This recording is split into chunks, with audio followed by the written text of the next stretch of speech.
लेकिन कहानी यहां खत्म नहीं होती दोस्तों। जब अरमान 5 साल का हुआ तो इफरीत वापस आया।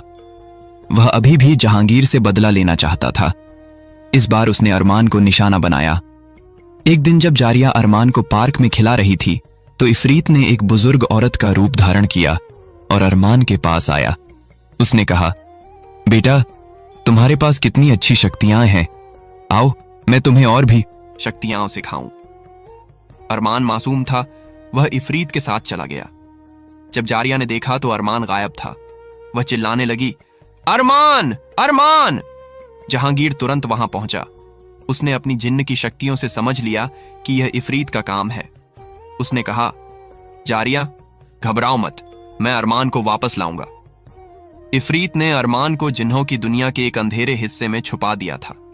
वहां बुरे जिन्न रहते थे। इफरीत का प्लान था कि वह अरमान को बुराई सिखाएगा और फिर जहांगीर के खिलाफ इस्तेमाल करेगा। जहांगीर ने अपने दोस्त जिन्हों को इकट्ठा किया। उसने कहा, दोस्तों, इफरीत ने मेरे बेटे को चुराया है, हमें उसे बचाना होगा। सभी जिन्न जहांगीर के साथ थे क्योंकि वह एक अच्छा जिन्न था। जिन्नों की एक पूरी फौज इफरीत के अड्डे पर हमला करने गई। वहां जोरदार लड़ाई हुई। जहांगीर ने इफरीत से कहा, इफरीत, मेरे बेटे को छोड़ दे, तेरा मुझसे बैर है, बच्चे को क्यों सजा दे रहा है? इफरीत ने कहा, जहांगीर, तूने मुझे जिन्हों के सामने बेइज्जत किया था, अब मैं तेरे बेटे के जरिए तुझसे बदला लूंगा। बड़ी लड़ाई के बाद जहांगीर ने इफरीत को हरा दिया, लेकिन इफरीत हारने से पहले एक आखिरी जादू करके भाग गया।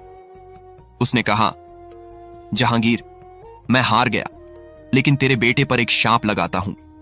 जब वह 18 साल का होगा तो उसे चुनना होगा कि वह जिन्न बनना चाहता है या इंसान। अगर गलत चुनाव किया तो वह हमेशा के लिए दोनों दुनिया से बाहर हो जाएगा। जहांगीर पर